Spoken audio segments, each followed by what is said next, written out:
Everyone has a high fever and is bleeding. Don't let the second-rate place you reserved get ruined. I'm at a loss for words due to unreasonable circumstances. I can't help but think that everyone's absence on the day of the equipment meeting was intentional. When I came to work yesterday, not a single person was feeling unwell, but for some reason the section chief spat out some triumphant remarks. I'd always thought that this didn't suit the section chief, but today, as it was, I couldn't afford to ignore the promise of the farewell party. I told the section chief the reason. The president's family has a double house? At that moment, the section chief on the other end of the phone stopped talking and nodded softly. What? No one would have thought that the section chief was expecting a third child. I'm Yamashita Kuni. I'm 28 years old and work in sales for an IT company. I've loved making people laugh since I was a child. The more I interacted with people, the better I became at communicating. If I could build trust with people just by talking to them, it would be a piece of cake. That's what I thought, but I was overworked at the company I got a job at, got sick, and quit. Realizing that I was such a useless person, I regretted having been so pessimistic up until now. My parents were worried about me, but I didn't want to just quit, so I started looking for a new job right away. I wanted to learn at a company that would still be in demand, so I set my sights on IT companies. Many IT companies are venture companies, and the employees are young, creating a fiercely competitive market environment. I had heard that you have to constantly update your knowledge. IT companies had a bad reputation when I was a student because they were not suitable for long-term employment. Considering that my parents were not familiar with the internet or computers, I felt that the uncertainty of the future and the nature of the work, as well as the difficulty of gaining understanding, were what kept people away. However, I found it appealing because I felt that there would still be demand for it in the future. The fierce competition and frequent updates in knowledge also indicate that there is high demand. There was no way I, who had never known the insides of a computer, could succeed in an IT company. I applied to companies with a "take it easy" attitude, and to my surprise, I was accepted into the company as a sales representative. I had spoken to the president during the interview. The president was easy to talk to and kind, and listened to me with a smile. When I told him honestly that I was worried about whether I could succeed even though I knew nothing, he told me that he had actually been working in a job unrelated to IT. He told me that he happened to be knowledgeable about management, so he started a company with his friends and helped them out, and as he did so, it grew in size. He looked at me as if he couldn't believe it. I still can't forget what the president said at that time. Anyone can get scared if they don't know something. I was scared at first too, but now I'm the president. That's why I think it's even better to jump into something new while you're young. Failure is also a great experience. Those words made me shiver. I started working at an IT company believing the president's words that the benefits of youth are only available for a short time, but it was full of chaos. Most of the sales staff were mid-career hires like me, but someone in their late 20s like me was rare. I was relieved to see that all of my seniors seemed promising. Saturn reverberated in the workplace. Section manager Shibata was venting his anger at the other end of the phone again. The delivery date won't be met. That's your problem. You can stop placing orders from now on. The section manager used to work in real estate sales. He says that the worksite was always tense and lively, and he gives instructions in a loud voice regardless of who he's talking to. He says that he's trying to liven up the worksite, but I get the impression that people around him just think that he has a loud voice and attitude. At his previous company, the section manager often brags about how his performance was skyrocketing and he received big bonuses because he was there. However, I've heard rumors from people around him that he was forced to join this company by the president's relatives. In this day and age, the higher you are in a position, the more you need to be careful about your attitude and language, but I don't sense that at all from the section manager. In fact, I'm surprised that he's been able to get by with that. The reason I got sick at my previous company was because of a boss who, like the section manager, used his attitude and voice to intimidate others. Every time the president gives me a Saturn, my shoulders jump in surprise. Are there always people like this in every company? If it's the same as my previous boss, being good at talking won't get you anywhere. If you make a joke and it doesn't go over well, you'll either get yelled at or made fun of. My previous boss would give instructions but not accept my suggestions. The reason for that was simple: I'm young. If I was going to be rejected just because of my age, there's no fool who would take his work seriously. And to make matters worse for me, my section chief seemed to dislike me because I was young. When I first met him, the section chief changed his attitude the moment he found out about my age and that I had changed jobs. What a weakling. It's unreasonable to quit the company after just a few years. Didn't he ever think about the inconvenience it would cause? It's not that I wanted to quit, I just wanted to continue if I could. I wonder what I should have done in a situation where I was bombarded with impossible tasks every day and no matter how much I expressed my opinion, no one listened. In the past, I might have been able to get away with that educational policy, but forcing your own standards on others only destroys people and is of no use. So when the section chief said something negative to me, I got irritated and ended up snapping back.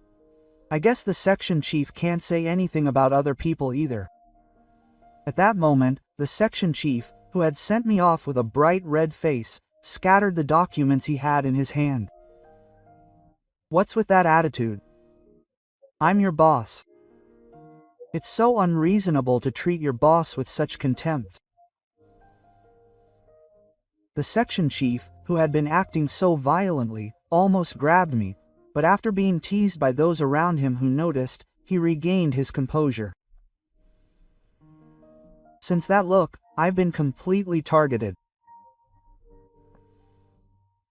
Normally, people would say that I should have just kept my cool, but to me, who had experienced being looked down upon after behaving that way at my previous company, that response seemed nothing short of foolish.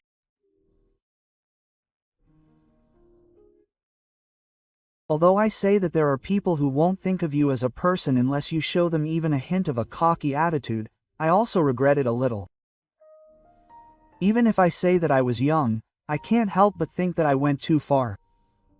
I was finally able to join the company after being recognized by the president, and now I'm betraying his kindness. As I was walking along, reflecting on my actions, someone called out to me from the other side of the hallway. I quickly turned around and saw the president there. "Oh, Yamashita-kun, how are you?"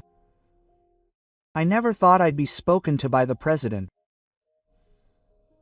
I immediately ran up to him and bowed, and when I saw him, he smiled broadly. That's fine, don't worry about it. I have a favor to ask of you. One of the executives is retiring soon, so I'd like you to hold a farewell party.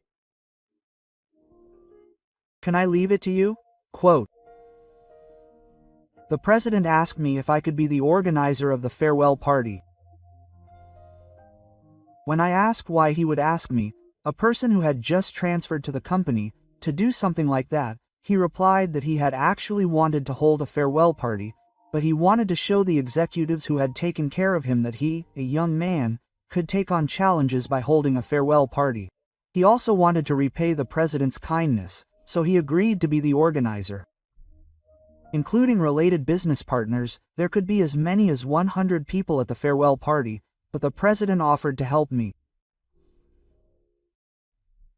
When I heard the location, I thought that everyone would be happy to attend, so I decided on the location that the president had told me.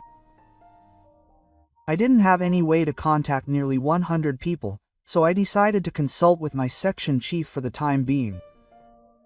I figured I wouldn't mind getting yelled at later for not reporting it in advance. The president told me that there was a farewell party for the executives, and asked why I, a new employee, was being asked to do so.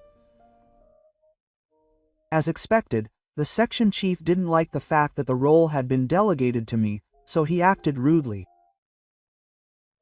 But then he suddenly came up with something and offered to help with the farewell party. He said he would contact all the business partners and locations. He said he would just reserve the venue for me, and that he would take on the role of liaison, which was the most difficult thing to do. I didn't know what he was thinking, but I was grateful. I decided to obediently leave the liaison role to the section chief. And then, a month later, the promised day of the party arrived. I had been in front of the store that was to be the venue early for today, but even though it was 10 minutes before the start time, there was no sign of anyone gathering. I thought something terrible had happened, so I called him, and the section chief told me an unbelievable story. Everyone was absent because they had a high fever. Don't let the second-rate places you reserved get ruined. I was at a loss for words at the impossible situation. I could only assume that everyone's absence on the day of the farewell party was intentional. When I came to work yesterday, not a single person was feeling unwell, but for some reason the section chief spat out some triumphant remarks. I had always thought that this didn't sit well with me, but I couldn't let today's farewell party be ruined.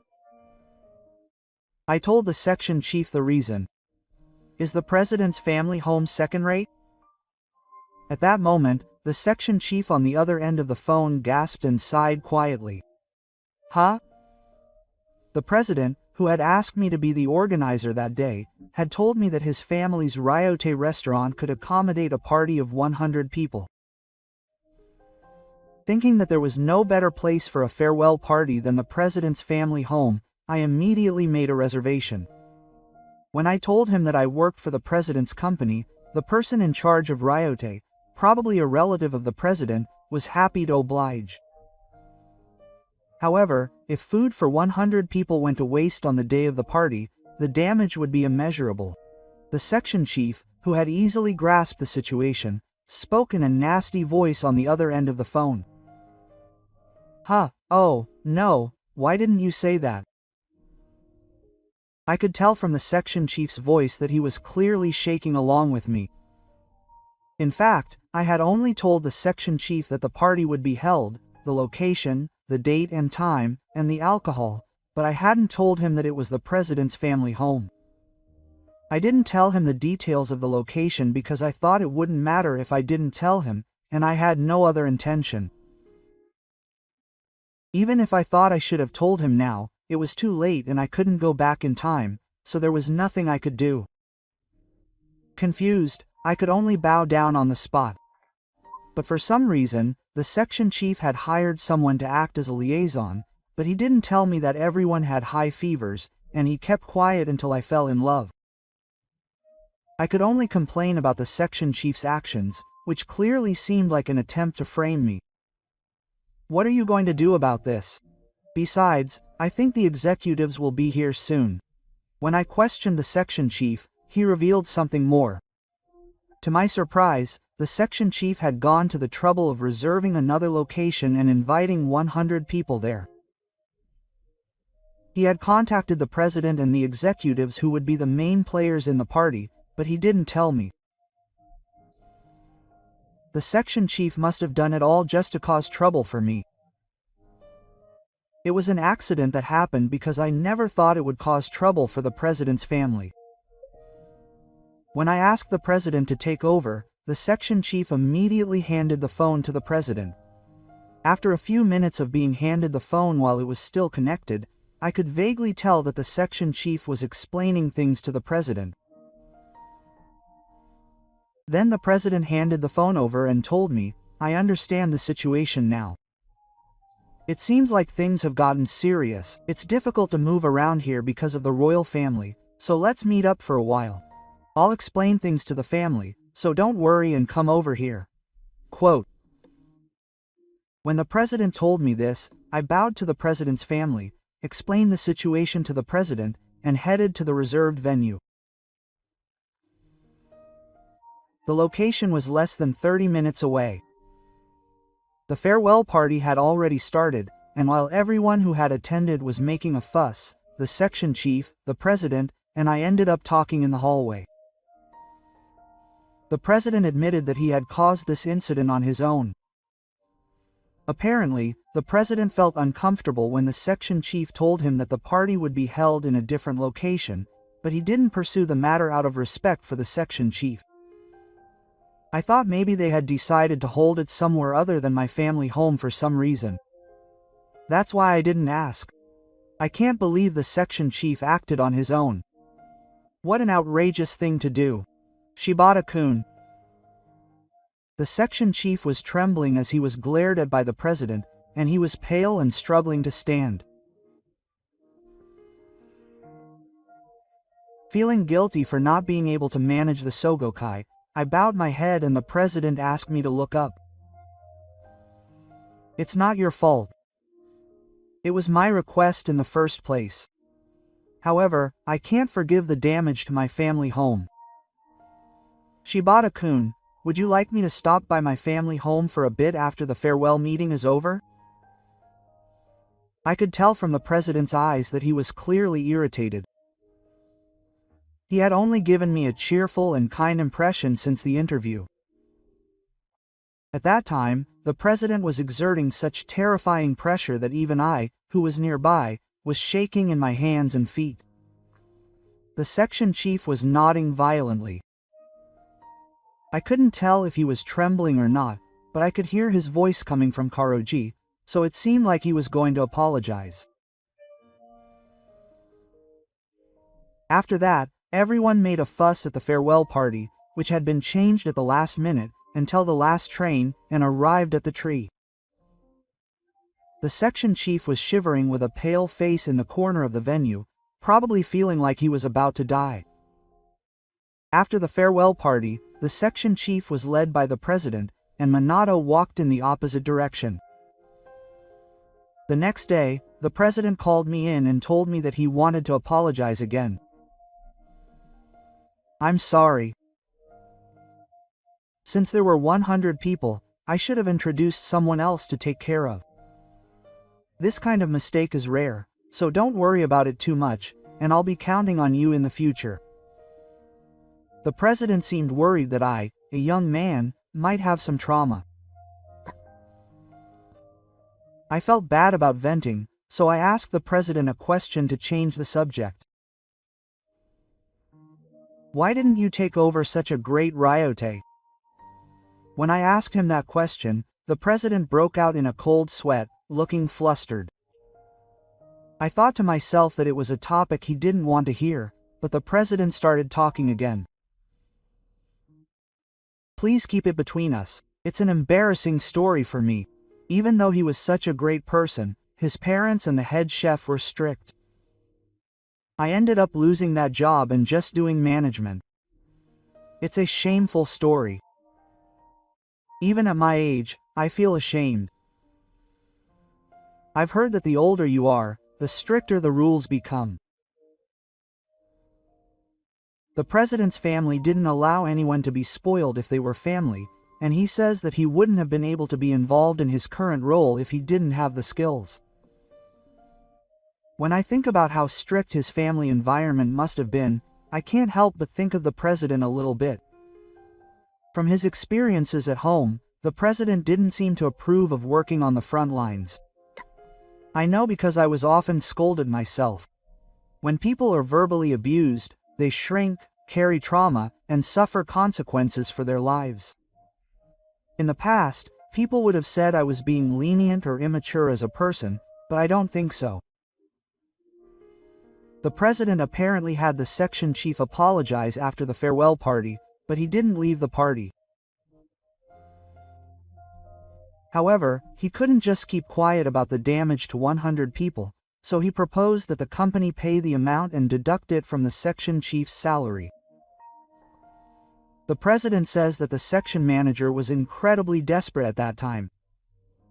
I knew about it because I saw the price when I made the reservation, but when I heard the truth, I thought it was a terrible situation. I was worried that he would have to delay his daily life. There had been complaints from the site about Shibata's attitude for some time. As you may know, he is a spoiled brat and caused trouble at his previous company, which led to his resignation. I had no choice but to hire him, but this incident made it clear. I know that the site where the insults were flying around was screaming at the section manager's attitude. I sometimes felt that the section manager, who had been trying to manipulate the salespeople by giving various reasons such as that he was young or that he couldn't do it because he was a woman, was the one who was not suited for the position. The president heard those voices and decided to impose further penalties on the section manager, including this incident. He revealed that the section manager, who had been in the position because he was a relative, would be transferred to another position. I am also responsible for hiring him. I hope he will change by starting over from scratch. The president wanted him to take another look at himself, but people react differently when they receive a reprimand. Some work hard and earnestly, while others become apathetic and start to blame others. I can only pray that the section manager, who had been treated as a nuisance at his previous company, will not become an even more troublesome person after this punishment. Thus, Shibata, who had been in the sales house, was given a long-term punishment as the president had said and moved to another house. When everyone in the sales house heard this, they were all relieved that they were finally free. After that, thanks to the new section manager, the work environment became easier than before. It is important to be strict with everything, but tense days can also take a toll on your spirit and reduce your composure. After that, I invited him to the president's family home, and the president showed off his famous cooking skills and served me a meal, but it was certainly not edible. People have different strengths and weaknesses. It is great to be good at something you are not good at, but I think it is okay to look for another path when you get tired of living in that household. The president seemed to be having fun, using his own life as an excuse to cover up his own mischief. It's reassuring to think that people older than me have had various experiences and made mistakes. I used to think that one mistake would ruin my life, so perhaps it's only natural for a human being to feel relieved when there are people like me. Apparently, the president made similar mistakes when he was young. It's not that we should be spoiled, but I've recently come to feel that we also need a society that tolerates failure. The president's eyes look somewhat painful as he says that it's a greater loss to society when everyone is afraid of failure and stops doing anything. I wish I had talent, but I don't. But thankfully, I was able to become president because I had friends, and there's nothing more precious than human connections. The president says that he started a company with a friend because he was invited. To a strict person, it might seem like he was running away from a tense environment, but to me, it felt like he had found his place. Life is long, so you can't live a tense life every day. When I think about continuing to work tensely in the same way, I feel like giving up everything.